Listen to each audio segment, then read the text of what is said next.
ছবির ট্রেলার দেখে তো মনেই হচ্ছে না এটা কোনো বাংলা ছবি।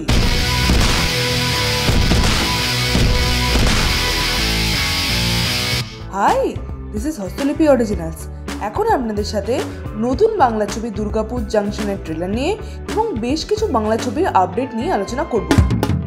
এরকমই বাংলায় সমস্ত সিরিজ এবং সিনেমা সংক্রান্ত আলোচনা শুনতে এবং রিভিউ পেতে আমাদের এই চ্যানেলটা ফলো করে রাখুন এবং নোটিফিকেশন বেলের উপর ক্লিক করে অল বাটনের উপর ক্লিক করে রাখুন, যাতে আমাদের ভিডিও সবার আগে আপনাদের কাছে পৌঁছে যায়।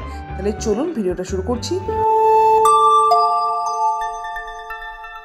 হস্তলিপি originals, the ultimate filmy dose. Durgapur জংশনের ট্রেলারটা দেখে যা বোঝা যাচ্ছে তা হলো এই ছবিটা হতে চলেছে সিরিয়াল কিলিংয়ের ওপর নির্ভর করে। সিরিয়াল কিলিং হচ্ছে একটা ওষুধ খেয়ে, সেই ওষুধটা একটা ভিটামিন ওষুধ, সেই ওষুধ খেয়ে একের পর এক রোগী মারা যাচ্ছে। সেই ঘটনা তদন্ত করতে আসে বিক্রম চ্যাটার্জির চরিত্র এবং অন্যদিকে একজন জার্নালিস্ট, তার নাম উষসী, সেই ক্যারেক্টারটা প্লে করছেন স্বস্তিকা মুখার্জি। এখানে তারা একই বিষয়ের ওপর তদন্ত করছে, কিন্তু তদন্ত করতে করতে তাদের নিজেদের মধ্যে একটা সমস্যা তৈরি হচ্ছে। এরপরে তারা কি সেই তদন্তের কিনারা করতে পারে তা জানতে এই ছবিটা আপনাদের হলে গিয়ে দেখে নিতে হবে।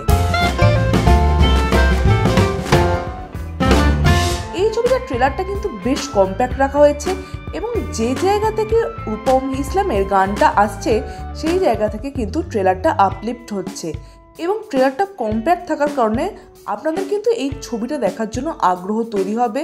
ওভারঅল এই ট্রেলারটা বেশ ভালো হয়েছে। বেশ কিছুদিন আগে শিবপুর নামক একটা ছবি এসেছিল, সেই ছবির ডিরেক্টরই কিন্তু এই ছবিটা তৈরি করছেন এবং বিক্রম চ্যাটার্জিকে কিন্তু খুব রভাবে এই ছবিতে প্রেজেন্ট করা হয়েছে। আর স্বস্তিকা মুখার্জির অ্যাজ ইউজুয়াল অভিনয় বেশ ভালো লেগেছে আমার। এই ছবিটা বেশ ভালো হবে সেটাই মনে হচ্ছে। আপনাদের কি বক্তব্য ট্রেলারটা দেখে অবশ্যই কমেন্টে লিখে জানাবেন। এরপরে কথা বলবো বাংলা ছবির বেশ কিছু আপডেটের বিষয়ে। প্রথমে কথা বলবো দেবের মোস্ট অ্যান্টিসিপেটেড ছবি রঘু ডাকাতের বিষয়ে। শোনা যাচ্ছে এই ছবির প্রথম দুটো স্কেডিউলের পর তৃতীয় স্কেডিউল শুরু হয়েছে এবং আপনারা অবশ্যই জানবেন এই ছবিটা কিন্তু বর্ধমানের আউশ গ্রামে শ্যুট হয়েছে। বেশ কিছু লিকেজ হয়েছে ফুটেজ এবং সেখানে দেখা গেছে দেবকে ঘোড়ায় চালাতে, যেটা দেখে বেশ ভালো লাগছে আমার। এবং ছবিটা যে যত্ন করে তৈরি করা হচ্ছে সেটা কিন্তু লিকেজ ফুটেজ থেকে বোঝা যাচ্ছে। এই সঙ্গে আরও একটা আপডেট জানা যাচ্ছে যে এই ছবিতে রজতাভ দত্ত যুক্ত হয়েছেন। এই ছবিতে তাকে দেবের বিপরীতে দেখা যাবে, অর্থাৎ দেব ভার্সেস রজতাভ হতে চলেছে। এই ছবিতে রজতাভর যে ক্যারেক্টারটা, তিনি এটা জানিয়েছেন যে এই ধরনের ক্যারেক্টার কিন্তু তিনি আগে কখনো প্লে করেনি এবং এই ক্যারেক্টারটা বেশ নতুনত্ব হতে চলেছে। এখন ছবিটা মুক্তি পেলে বোঝা যাবে তার চরিত্রটা কেমন। এরপরে কথা বলবো মৈনাক ভৌমিকের নতুন ছবি বাৎসরিকের বিষয়ে। এই ছবিটা আসতে চলেছে 6ই জুন এবছরেরই এবং এই ছবিতে দেখা যাবে ঋতুপর্ণা চক্রবর্তীর সঙ্গে সঙ্গে বাংলা ছবিতে অনেকদিন পর শতাব্দী রায়কে। শতাব্দী রায় এই ছবিতে যুক্ত হয়েছেন। এখন দেখা যাক ছবিটা কেমন হয়।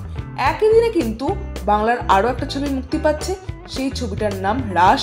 বিক্রম চ্যাটার্জি এই ছবিতে থাকতে চলেছেন এবং তথাগত মুখার্জি এই ছবির ডিরেক্টর।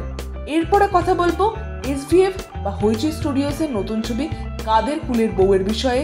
এই ছবিটার অ্যানাউন্সমেন্ট বেশ কদিন আগে এসেছিল, কিন্তু ছবিতে কে থাকছেন অর্থাৎ কে অভিনয় করছেন সে সম্বন্ধে জানা যায়নি।